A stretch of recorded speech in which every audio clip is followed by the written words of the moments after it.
All right, welcome everybody to today's Lunch and Learn series. My name is Steve Mahoney. I'm with Kathleen Thompson. We are both mentors from the Greater Hartford chapter of SCORE. We are delighted today to be joined by Fritz Israel, who is the founder and CEO of Neuralstrikes. Fritz is going to be teaching our fourth topic in our Lunch and Learn series, cybersecurity for early stage businesses. If you are watching this video or missed any of our previous classes, you can see the topics that we had up on the screen here, and you can find those recordings on our YouTube channel. So Fritz, I'd like to turn it over to you. I'm going to stop sharing my screen and you can start sharing yours. So for those of you who've just joined, Fritz is the founder and CEO of Neuralstrikes. He's an accomplished cybersecurity engineer and entrepreneur, and he has a wealth of knowledge and expertise in this field. So Fritz, with that, I think we're going to turn it over to you, and then we'll keep the poll open for a couple more minutes, and we'll share those results in a minute. Right. Thank you, Steve. Thanks, everyone. My name is Fritz Israel. I'm the founder and CEO of Neuralstrikes Corporation. Uh, Neuralstrikes is pretty much a cybersecurity company that targets small businesses, early startups, and companies that really growing up. They start, but they don't really know where to start with cybersecurity, or do they even consider what cybersecurity is. Today, we are going to discuss what are the few steps that you as a business owner, what can you do, right? Because once you mention cybersecurity for a few companies, it's too vast, it's too deep, it's too big, right? People, business owners that I've talked to sometimes don't even know where to start. They just, just stay hoping that nothing happens, right? But today, we have like 30, 45 minutes. We are going to discuss what can we do? What can you do as a business owner without any, cybersecurity expert help? What can you do with the tools that I'm going to discuss today to protect, at least to have some foundation, right, for your company? All right, we get started. Uh,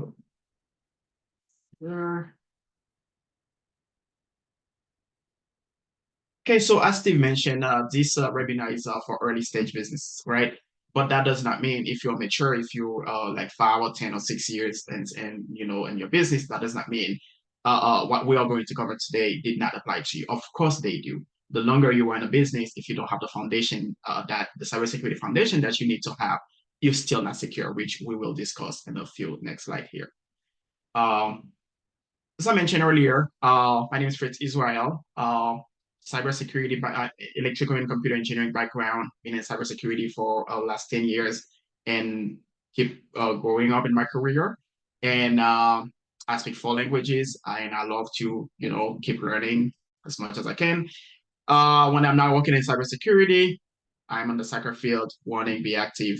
I would say my philosophy in cybersecurity is to help small businesses, because 9 out of 10, they are the ones who suffer the most every time there's a cyber attack. Because big corporations, they get cyber attack, they got the resources available, they have the employees, they have the cybersecurity insurance that we're going to discuss today. They have everything that they could need to assist, right? But when it comes to small businesses, whenever they have a cyber attack, if you guys have the chance, I say the chance because sometimes you don't even know about it. If you guys have the chance to see that, or not even respond to it, to know that something is wrong, you probably don't even know where to go, where to ask questions. So that's what we are going to discuss today and see what you can do. So our philosophy when we start helping small businesses is based on 3 points, right? We have the strategy, scalability, and security. We want to make sure that we give you the foundation, and after a couple of months, a couple of years, you can actually do the work yourself. We're not in a business where we want companies to lock in with one vendor where they feel like they have to stay. No, we give you the foundation, the tools. We are vendor neutral, so that means we don't work with specific tools. We work with every tool that customers have. If you don't have any tools in your company, we can make recommendations. But if you do have a few, Neuralstrikes command, and then we add a few more, or sometimes we use the ones that you have to better provide the security that you need. All right, so next slide here, we are going to discuss, this is the agenda that we're going to discuss here, right? The threat landscape. What are we talking about cybersecurity? When I say cybersecurity, how does it apply to you as a small business, or if you've been in that business for the last 4 or 5 years, what does that really mean to you, right? And we're going to also discuss, why do hackers target small businesses? What do they gain? Why do they keep going after small businesses, right? And also, we're going to discuss the foundation measures, to implement a strong cybersecurity program. What you, or if you have, let's say, a part-time IT person, or if you have a few employees, what can you do, right, to secure your company? It could be simple things like, don't write down your password on a sticky note and put it somewhere, that we are going to discuss, right? It could be very basic steps that you could do to protect your company. And lastly, we're going to discuss how Neuralstrikes we can help you get the security that you need. And as I mentioned earlier, we work specifically with small and medium-sized businesses, because based on our research, we've seen 9 out of 10, the hackers, they go after small businesses. There's a reason for that, which we're going to discuss here. Hey, Fritz, while we're at a stopping point here, do you want to hear the results of the poll? Yes, please. Okay, Very great. excited for that. The first question was, how confident are you in your organization's overall security posture? A few were somewhat confident, about half were somewhat not confident, and one was extremely not confident. So nobody answered very confident or extremely Right. confident. Definitely some folks here to Right. learn. Full-time employees do you have in your company? 2/3 have 1 to 5, and 1/3 of the people have 5 to 20, so on the smaller end. How often do you and your employees receive cybersecurity awareness training? 80% were never. And as of this moment, are you confident you could detect an incident that adversely affects your information? 3 out of 5 were no ability to detect, and 2 out of 5 were I think we can detect, but not sure if it works. Right. Well, I guess at the end of this presentation, I'm hoping I can teach or help you at least be somewhat confident as to how you might not be able to respond to a security incident, but as a business, you should have the ability to detect. Detection is a must. If you can't detect it, there is a bigger problem here. But at least you might not know how to deal with it, right? But you need to have something in place to see that something is wrong with my network right now. What is this, right? Okay, so to get back to the threat landscape, right? What those numbers? What do that represent, right?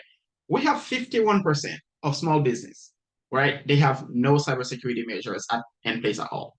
So imagine that, right? 51%, and that means a group of hackers.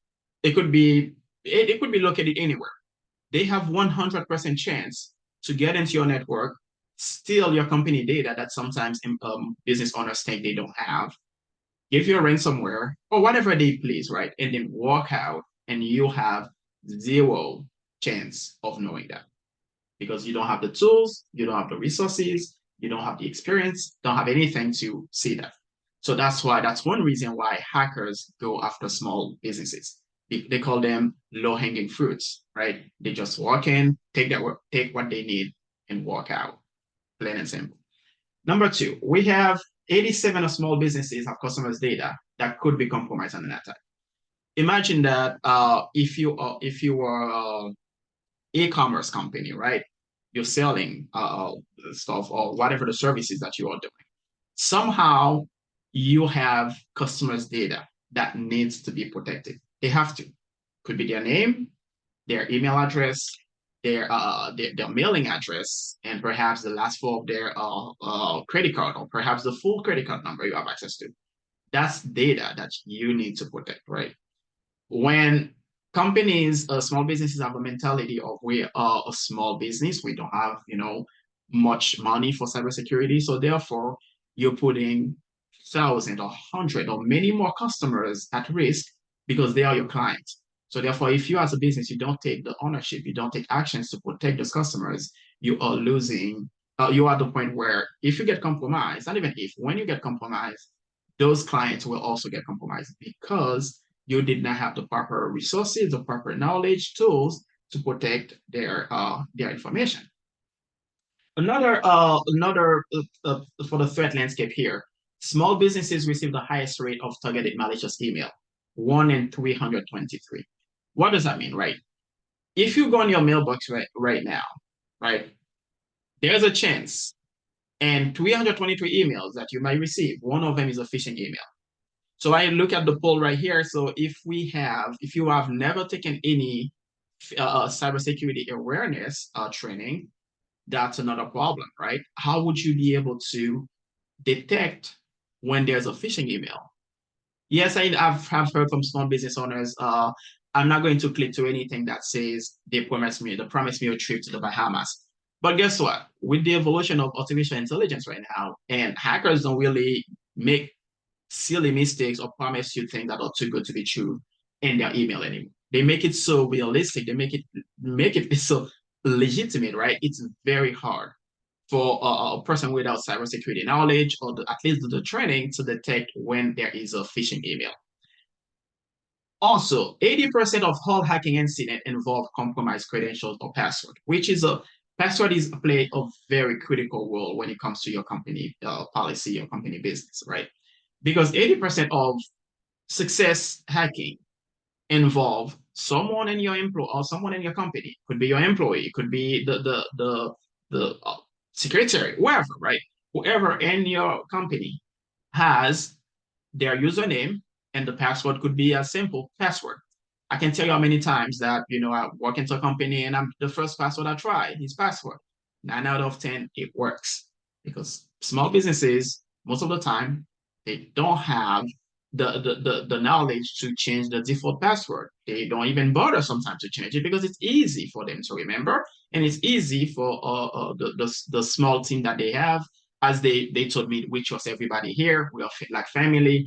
And hackers love that mentality, which we're going to discuss too, where they trust one another. So therefore, the password can be kept simple so everybody can remember it, right?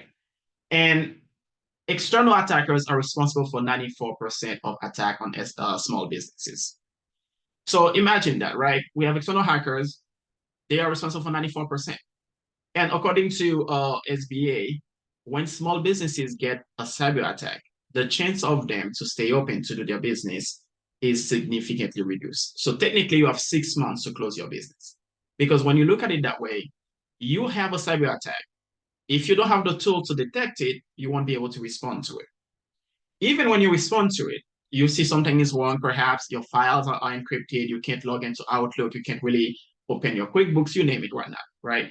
Now you have to spend so much money to hire a company to work in, and most likely you have to do a deposit to for them to not only remediate, undo whatever the hackers have done. If you are lucky enough, they could do that, and also to try to recover any data that you have lost. But the worst thing didn't happen yet is the customer's trust. You lost the customers lost the trust, right? Because if you have a cybersecurity breach, 9 out of 10 customers don't really trust you that much because they say, hey, I don't feel comfortable doing business with that company, so and so, because they have a cyber attack, right?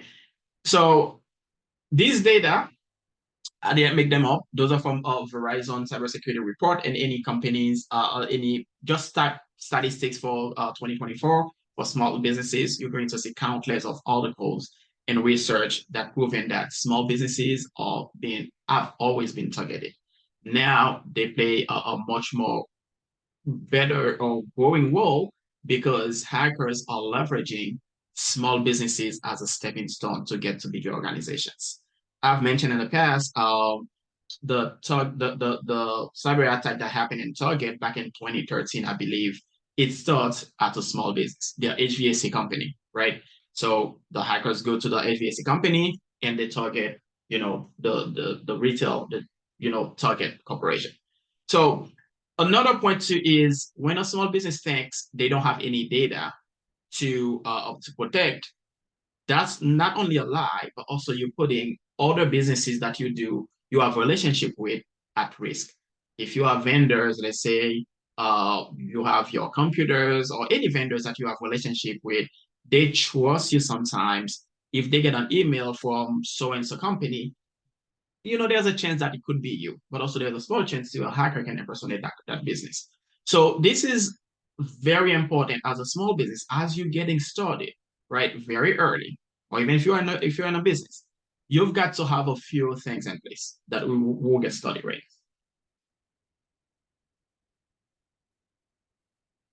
So just wanted to see how many of you would tell me if you, I don't know if you can chat or tell me if you think that email that we have right now is a phishing email or not.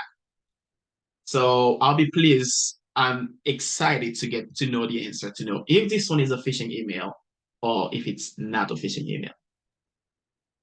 The chat I would is not say, open, but the Q&A is if people want to type in there and I can respond.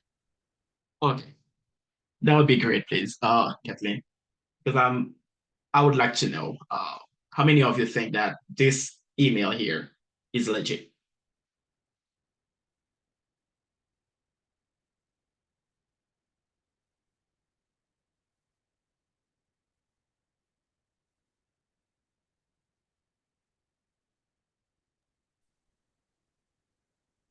We have 2 responses, both saying it's a phishing email.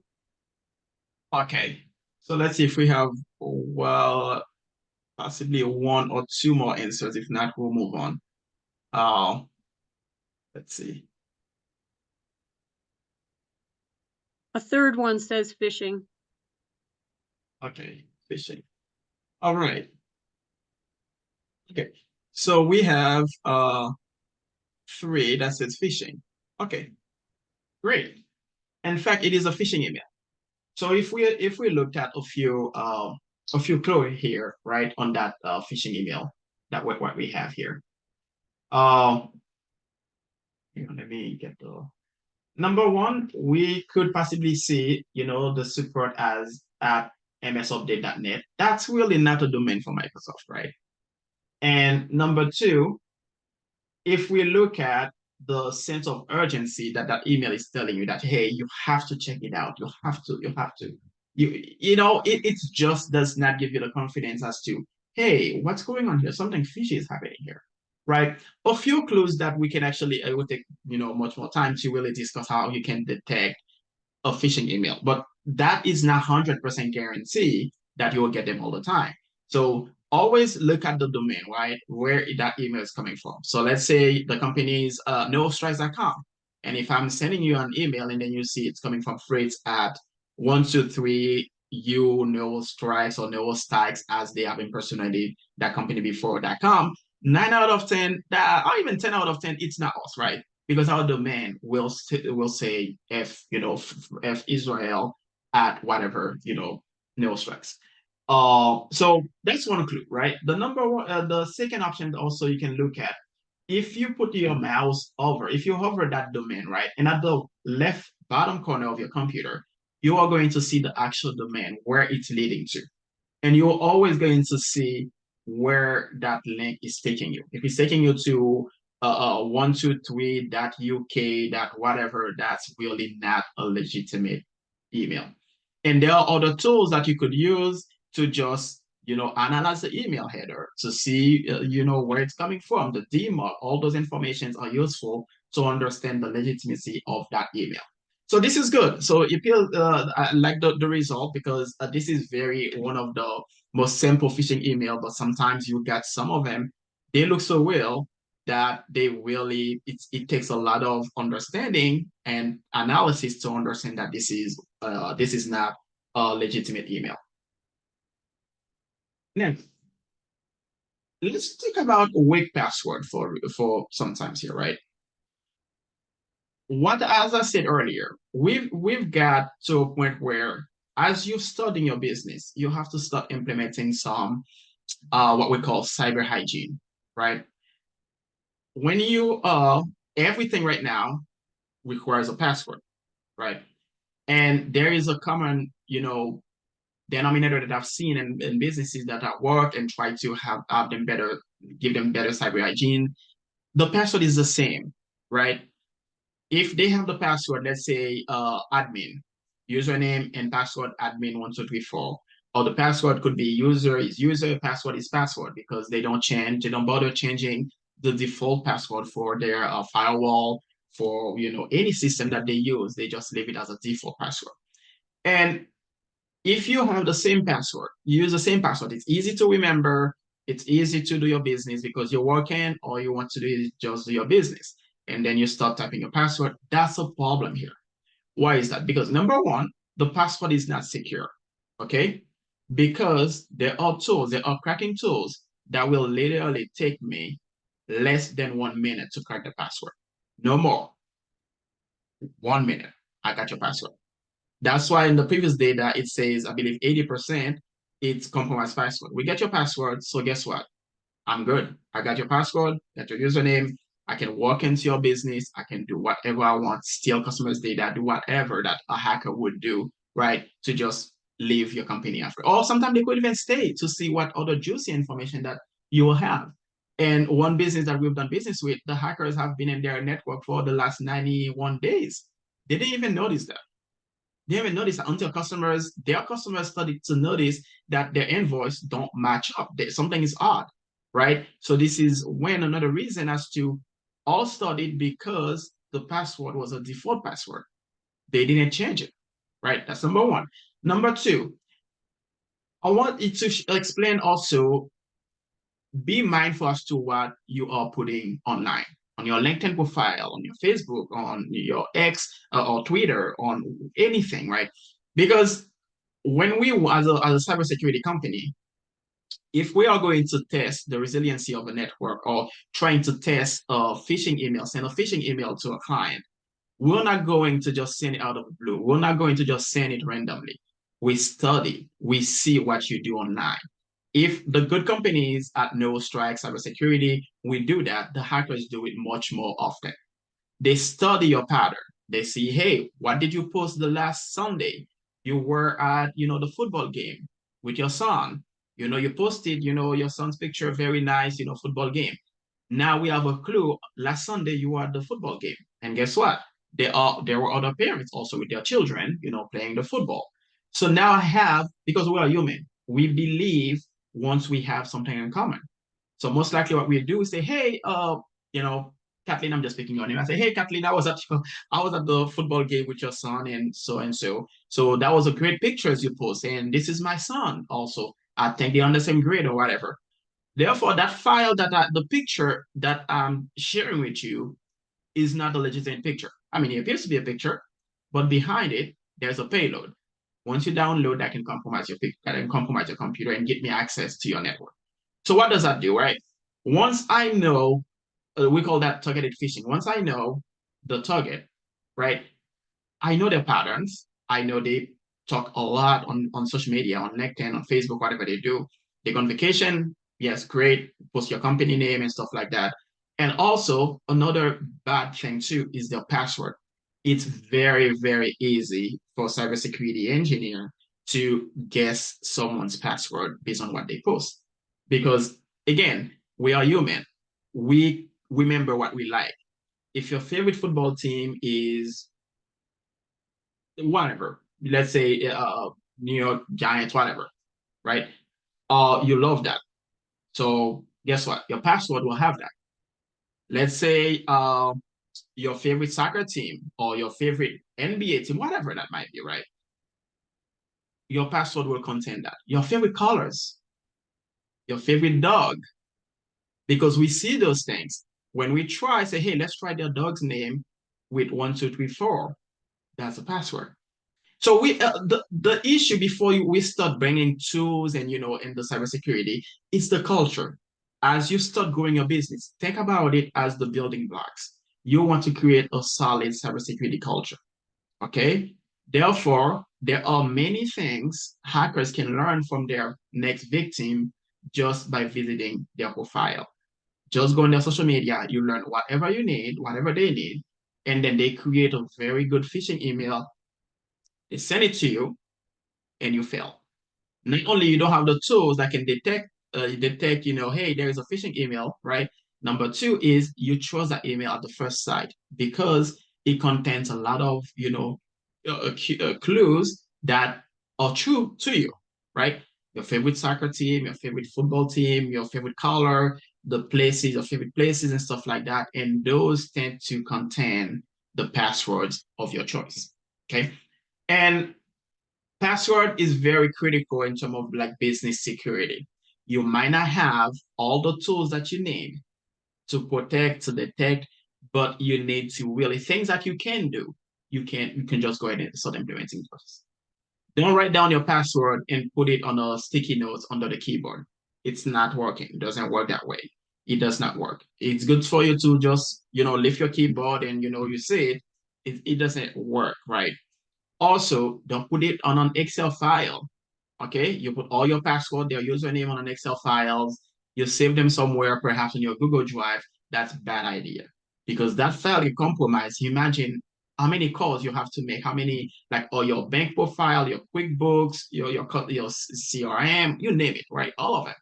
So guess how many passwords you will have to change, and you have to raise the hacker because they will get faster than you because they have script to automate to just try the password. If it works, they're good. If not, they keep trying, right? So don't do that. In fact, there are a password management tool that you could use. For example, LastPass. By the way, LastPass it does not sponsor me or anything. It's just they have free version that you could use. There are KeyPass also you could actually use. So there are multiple other password management that you could use that not only encrypt your password, but you only have to remember one master password. So again, that's one clue that I would like to really discuss creating a cybersecurity, a good culture as starting up your business. Again, so best practices to avoid using weak password. Start using passphrases. Okay. If your favorite, soccer team is US soccer team, or you could say, don't put US 2024. Just make it a phrase, make it longer. Like, I love US soccer team or something. Make it like a 15, 20 characters, right? A good sentence with uppercase, lowercase symbols, you name it, as you will know, right? And implement password management technology, as I mentioned, right? Refrain from reusing old password. And I don't know if you guys have ever heard of there is that website, Have I Been Found, I believe. You could actually check to see if your credentials have been compromised. But with that, I would really encourage you to reach out to a cybersecurity company instead, because we have different tools to scan the dark web to see what if your password or your credentials were found, right? So if that password that you got from whatever company that you were using was compromised, stop using that password, because somebody else already know that. They will try it with your username on the next platform. It might not, let's say it didn't work on Google, but guess what? It could work on Yahoo. It could work on your QuickBooks account. It could work on whatever else, or on your CPAN or on your domain, right? They would work. So let me take a pause here to see if there are any questions that I could answer.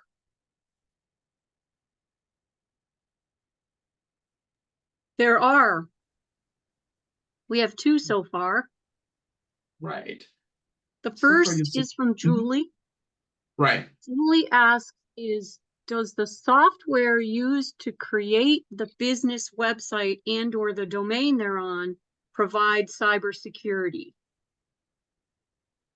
There's the software used to create the business website and right. other domain they are on by cybersecurity.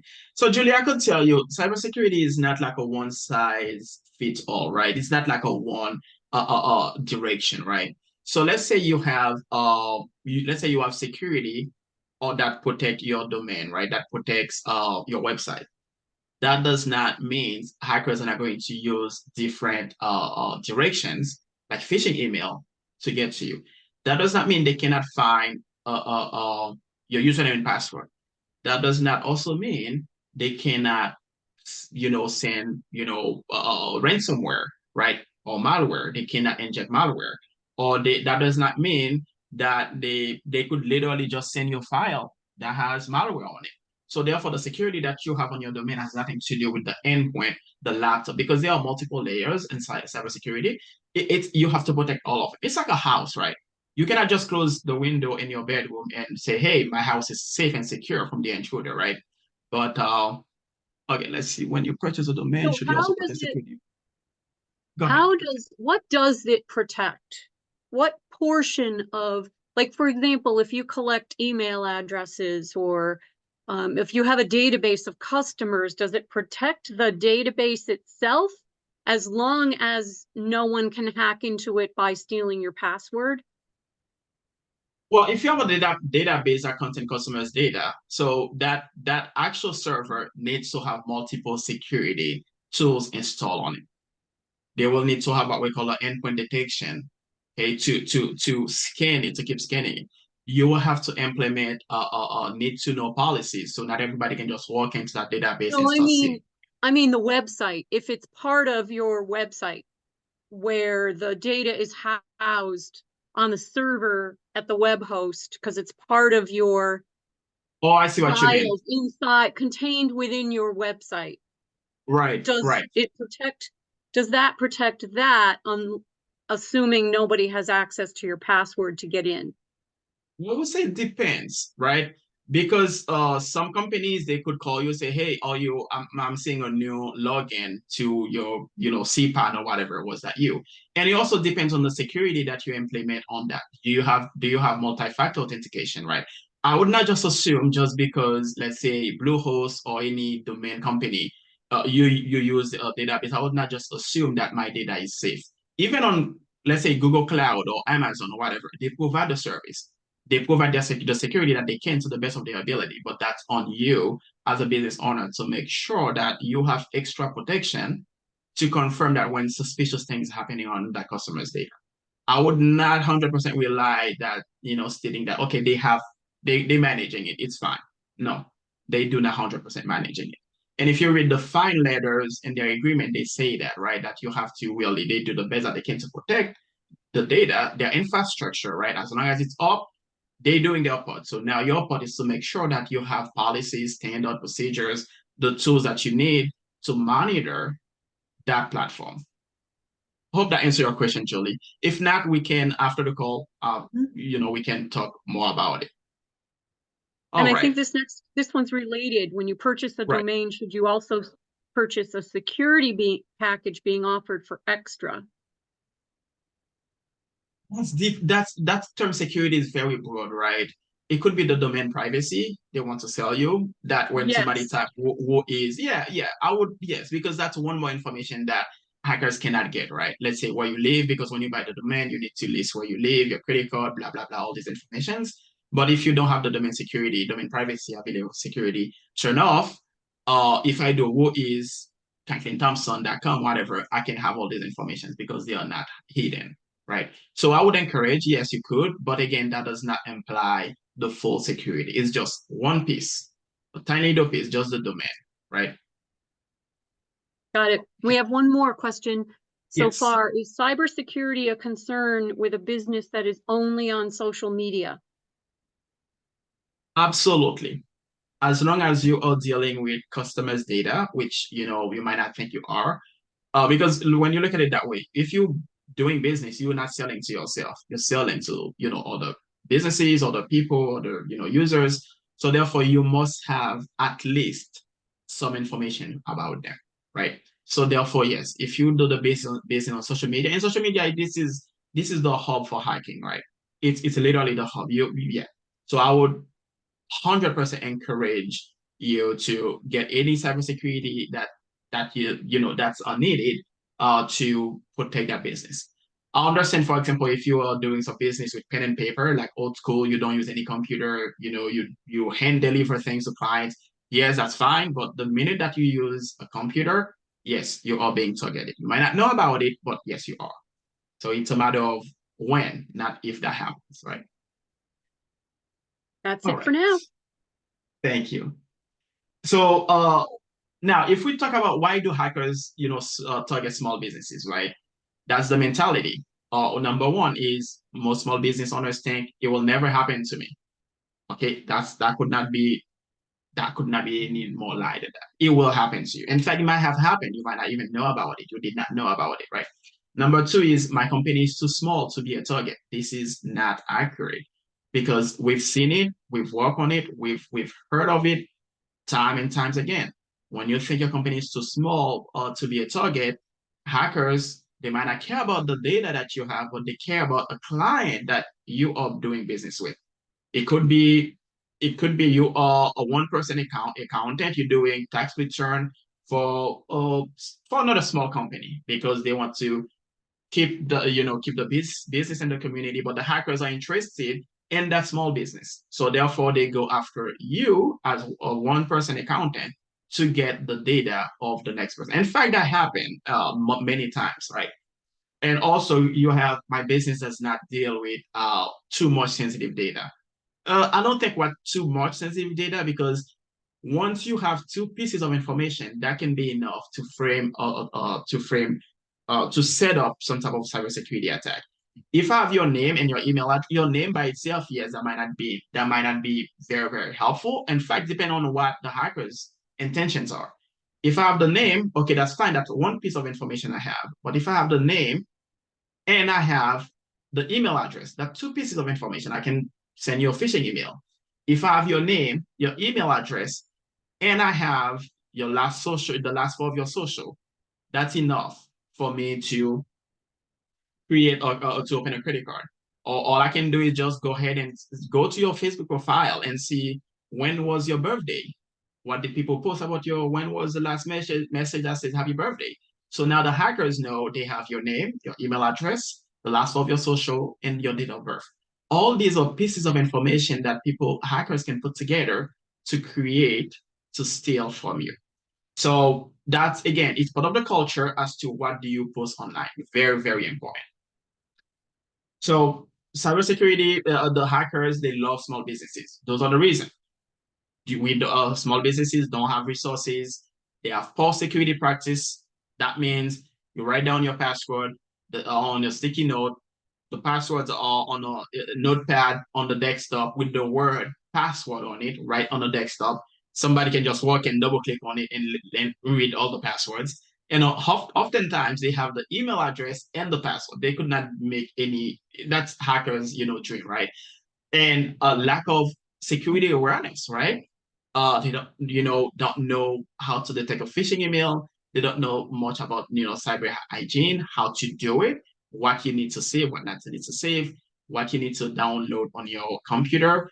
In fact, the last company we were working with, the mentality was we are a small business and we trust each other. So employees can just download whatever they want, to make their life easier. And people downloaded free movies, and therefore those movies, one of them had a content of malware, therefore compromise the entire network. Or someone can just walk in with a thumb drive that they plug in some random coffee shop, and they just plug it in on that company's computer. The fact that the company did not have any protection, so therefore the malware spread, and therefore you have to deal with a cyber attack. And the last is also high success rate. Hackers love staying in the dark. The more time they stay in the dark that you don't know they are there, that's better. Because when you think your business is too small, that the hackers, they have bigger fish to fry, they can go after big corporations. They love that. Because if they know that you don't think they are there, so that's the time. So they just stay there, they create backdoors, they walk in, walk out anytime they want until they either give you a ransomware, they demand you pay, or they just pivot to another company. So another thing is you can't protect what you don't know. If you don't know how many computers you have on your network, that's where you can start. As you're growing as a small business, right? If you start making lists of assets, right? If you have a computer, write down the name, the host name, the make, the model, and write down the software that you have installed. If you have a McAfee for the antivirus, if you have Sentinel-1 for whatever security tools that you have on it, write down those informations. The printer, you have a printer, write it down. And also, if you have any security cameras that people don't know how very useful they are, because once they are connecting to your network, someone somewhere can literally log in and see what you do. So small businesses, they love security cameras, but they don't really put security around it, right? You have the smart security cameras, you have the smart locks, right? All these things are IoTs that hackers leverage. The leverage to see what information they can find about that person. So also another thing that you could do as you develop your cybersecurity culture is one vulnerability scan. There are so many, and again, I'll be more than happy to share the list. There are Yes, to answer that question from Laurie, do you need virus protection software or firmware for Apple computers? Absolutely, 100%. Because that's a mentality hacker Apple don't get. That's a lie, right? Because they get compromised as any other computers, as any other software, they do get compromised. Yes, I would encourage you to get firmware, to get an antivirus, anti-malware installed on your computer. And also keep your computers updated. So if you have a laptop that you are doing business with, business on, you need to apply patches on it. So Microsoft release patches every other Tuesday, and sometimes your computer is telling you that hey, there are a few patches that need to be applied. Take the time before after work. Usually take like an hour to three, because sometimes the computer needs to be rebooted multiple times. Apply those patches, right? Start creating those as you go, because once you start hiring more employees, now you have some steps that will become your policies, you have your standards, and then you have your procedures. So therefore, you know how you could actually go and start implementing those to next employees. This is how, as early startup, start creating some hygiene, right? Don't write down your password on a sticky note. Get a password management. Make sure the computers that you are using, they have at least an antivirus, a paid one on it, right? Number two. Number three, start changing the default password on everything. Don't leave your password on the computer, or 1 2 3 4 5 6. Don't start changing those. Make those a little bit more challenging. If you have other employees, make sure you have policies in place that they do not download things that they want. Also, Neuralstrikes can work with you to implement security tools, so you know when employees are actually downloading things that they're not supposed to be downloaded. And most of the times, employees sometimes participate in cyber attacks. You might not know about it, but if your employee decides to go work for your competitor and come into work one day with a thumb drive and plug it in, take the list of your customers' data, whatever they have, and then walk out, that's a breach. So therefore, if you don't have any tools to know when Joe Smith walk in and download that data, or next thing you know, you start losing customers. You don't know how that happened. So therefore, it's just employees participate in cyber attack. You have, as you're growing as a company, even if you are like 5 years in business, those are the foundation that you need to actually set up to know at least when something is happening. You might not be able to really to respond to it, as I mentioned, but you should be 100% get a notification that something bad is happening on that computer X over there, or that printer, or an employee decided to plug in a thumb drive, or that employee go to Google Drive, log in with his credentials, upload the list of your product or your services, whatever things you are going, or your business, data that you don't want anybody else to know, just upload it to his thumb drive or his Google Drive and walk out the next 2 weeks. You won't know about those because you don't have the tools, you don't have the processes, the know how to do that. So those are the things that you can start taking notes and work with cybersecurity companies to help you implement those processes, because they will save you money in the long run. Now, some foundation, right, that we already covered.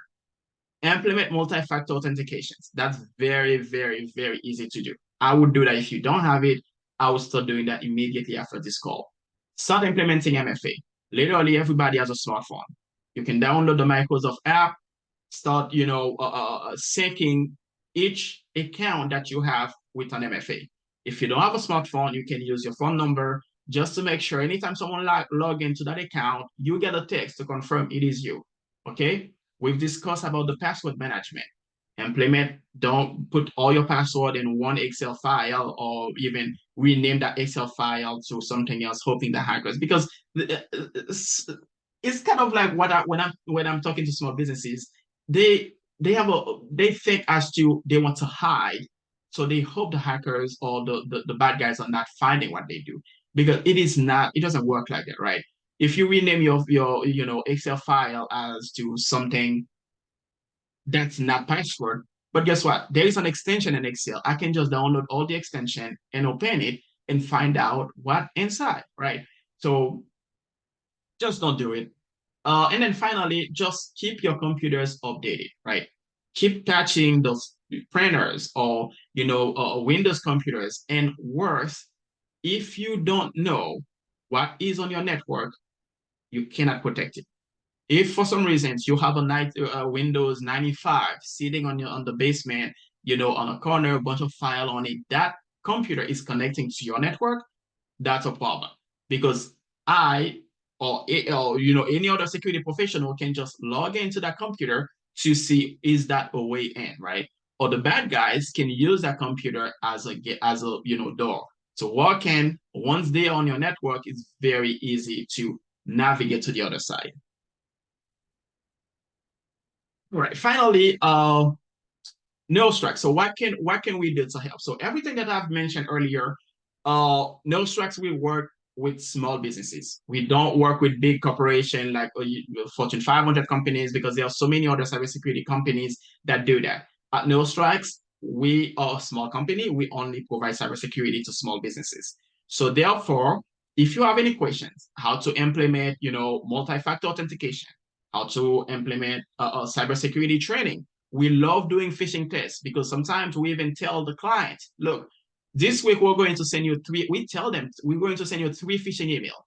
If you catch 2 of them, it's free.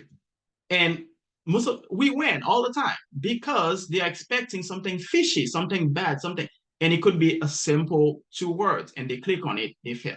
Because we have to put our hackers hat on, because hackers, they want to fail you, they want to trick you. So if we don't really play how they play, we won't be able to be any helpful. So we also offer 24/7 monitoring. So if something is bad on your computer, you see something that you don't understand, you can shoot us an email. We have employees 24/7 that can reply to you because most likely what businesses tend to do, they call their family. And sometimes the family make things worse by deleting files that should have been kept. So we investigate further, right? And also the web and email security solutions for your phishing. So we have security in place that can block those phishings so they don't even land on your mailbox, except our phishing, because we want to make sure that at least our phishing test gets through to see if you're going to click on this. And lastly, we do provide, I encourage everyone right now, if you have the time, if you have another 5 minutes, to navigate to neuralstrikes.com and then click on cyber risk map, right? So what that does, let me see if I can share the screen here. It's pretty much going to show you, help you see what do you have, right? So for example, if you navigate to Neuralstrikes, you can just click on get your instant cyber risk map. Right here, it's just a few questions, technical questions that we ask you. So kind of like a cyber hygiene that will give you a better idea as to what you need to start. Because once we say cybersecurity to companies, it's too big. It's kind of like tend to scare them away rather than embrace the technology, the processes to secure your company. Because at the end of the day, we want your small business to succeed. We just want you to have the tools, the processes, and a company to work with you so you can get it going. So if you guys want to do the test to see how secure your company is, and also I will be available to answer any questions. We do provide a free cybersecurity assessment. So this one is pretty much the foundation, but we do have like an hour. You can just schedule an email, send me an email. We can schedule a free cybersecurity assessment with you so we can go over that. Lori, do you have any? Okay, I think Lori has a question here. A password vault like Bitwarden better than using a browser password safe. So the browser password safe, Lori, they have their pros and cons, right? It's I like the actual app, right? Because browsers sometimes, because anytime there is an update on a browser, there's a chance that that extension might be compromised. So I tend to really stay away on the browsers. I just like having either LastPass, or you can have a LastPass extension also adding to your browser, which is the same thing. But if you're referring us to just saving your password on the browser, no, I would not do that because those are saved in the browser, which is not a proper way of doing it. But if it's an extension like LastPass or KeePass that you add it to your browser, it's fine. You can do that. And let's see, I don't have any other questions. There's one other question that came in earlier, right after we cut them off, which is, what guarantees do customers look for if they have to use a credit card or upload data to your website? Okay, I could tell you a couple of things that customers look for. At least I look for, right? Before I enter any information, let me just share my screen here. Where is that? You see that little, where is it? Is that little padlock here? Connection is secure. That's the first sign, right? There are a website. If they are not, the connection is not, and there are many other, right? If the connection is not secure, that means anyone can just looking at the traffic from that computer to that network, to that site. So therefore, as you transmit it, credit card information, they are in plain text. So therefore, anyone with a Wireshark can just snip the network and see that information and steal it. So customers do look at that, and also we look at the website to see how if that website has been used in any bad activities. So for me, before I go to any, I don't. First of all, I don't put credit card in any website that I don't trust. I tend to use PayPal and I use other tools. But also, if I have to, I research that website, look at the domain, and make sure it's safe. Number two, and check to see if it's secure. Number three, scan it to see are there any vulnerabilities that potential hackers could potentially leverage on that. There are many things that we could do to check, but number one is that little padlock here, MS, I think the name. So that's a little padlock that I would customers always look at if it's secure. Now, what if the website isn't secure, but when you go to the checkout, it is? For example, if they use the Stripe or it's some of those other payment applications as an interaction between the customer. In other words, the payments don't happen directly on the website, they happen in a third-party tool. If that's secure, is that okay? Like, say they have a blog, for example, and the blog isn't secure, but then when they sell something, they're selling it through a third-party application. Stripes. Now we're getting into the PCI compliance because there is credit card involved. There is a bigger issue here, Kathleen, as to you navigate to a website that's not secure, and then from that website you go to a secure website to do the payment, the payment transaction. I know Stripes on their contract they do mention that that's your job to be PCI compliance. So I think that issue is a little bit. It's not like a good or bad, depend on how it is designed. So does the customer save those credit card information as a business owner, right? Let's say on my blog, do I have access to those credit card information? If I do, therefore I am legally obligated to be PCI compliant. Doesn't matter when the customer goes to stripes.com to direct it to Stripe to process the payment. If as a business owner I have access to those credit cards on file for future purchase, whatever, I have to be PCI compliant. So again, now that takes you to lot longer compliance cybersecurity here. So as the customer, if you have the choice for something like PayPal, you think you're better off than if you have to put your credit card directly in. Yes, yes. As a customer, I tend to use PayPal. Even some credit card companies, they do give you like a one-time credit card number, to just put that in that website when you don't feel safe enough to put your actual credit card number. That's another way they try to mask your credit card information. Yes. Okay, we don't have any other questions right now, but we do want to encourage anyone who still might have a question to feel free and type it in the Q&A box. And also, Kathleen, while they're doing that, Fritz, we could just jump in real quick. Yes. For those who are interested in working with a SCORE mentor, we're going to launch a quick poll. Kathleen, I'll do that now. If you want to answer those questions, and if you answer yes to the second question, we'll email you with instructions on how to work with a SCORE mentor. We will not barrage you with emails, and if you answer no to that second question, you won't get an email from us at all. So if you're interested in that, just let us know. And again, if you've got any questions on today's topic, we still have a few minutes left. Also, I know sometimes clients, you might be if your questions is a little bit private, right? You can reach out to me. After the call, we can end the recording and then we can talk about it. If it's going to take longer, we can definitely schedule a free, assessment to just talk about it. Mm-hmm. And while we're waiting to see if there are any further questions before we end the recording, we want to thank you for coming today. We want to thank Fritz for coming today, especially, and sharing his expertise.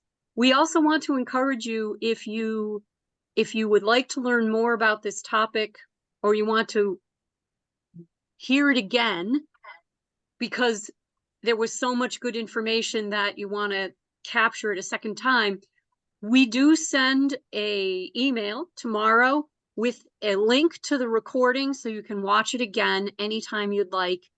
While you're there, that recording is on YouTube. While you're there, you can subscribe to our YouTube channel. You can watch the previous workshop that Fritz gave if you would like to, or anything else on any other topic.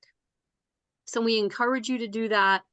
And we encourage you to take more workshops with us if they are something that you would like to learn about. And as always, if you want to discuss anything in more detail, then you can reach out to a SCORE mentor, and that mentor will either work with you directly or point you to someone like Fritz who can actually help you if it's something that's very specific. And we do have a couple more questions. Does McAfee keep your system safe? It's a it's a preference, right? It's like sometimes you might feel safer driving a Volvo than driving another car, right? So it's a preference, but I would not rely on one system to keep me safe. It just doesn't work that way, right? Because there are multiple layers of cybersecurity. Because McAfee is only at the endpoint level. It's for your computer. It's installed, so you're good. But what about all other vectors? Your cybersecurity training, your firewall, your IPS, IDS, all these things, right? Because the cybersecurity is multiple layers. When one failed, it's not if. One of them will fail. When one of them failed, which one is going to take the next step, right? So to answer your question, I would say yes, it's better than not having anything, but I would not say keep me safe because it does not 100% keep you safe. It covers one layer of cybersecurity, but there are multiple layers to cover. Hope that helps. One more person says, I have a business website. I purchased the domain and set up the website myself. The website has a contact us form, and we often get spam. Even one time we got a ransom request through this form. Does this mean our website is compromised, and is there anything we can do? At that point, I would say that's a longer discussion because we need to start. We cannot say yes, it's compromised or no, because we have to implement multiple tools to deter spam, right? Because sometimes it's not a real human that is typing those. It's just a script. You can just write a script and fill it out, fill all these variables with random data and then send it to you, right? So Nkechi, I think if you can reach out to me privately, or you can send an email to info@neuralstrikes.com, we can talk about it more because there is more to it than just you're not safe or your website is not safe or it's safe, because we at least need to understand the impact of that happened. Perhaps you might still have a malware sitting on your, on the database of of your net website. But there is more to it than that. But I would encourage you to just send me an email and then we can talk about it offline. That's it for now. All right, great. Fritz, thanks so much. This was very helpful today, very informative. And for everyone who is on still, you'll get a email tomorrow with a link to the recording that you can watch on our YouTube channel. And as Kathleen mentioned, you can subscribe to the YouTube channel there and be notified of future videos as they come out. So with that, I'm going to stop the recording for today's webinar. Thanks everybody for joining and have a great day. Thank you, everyone.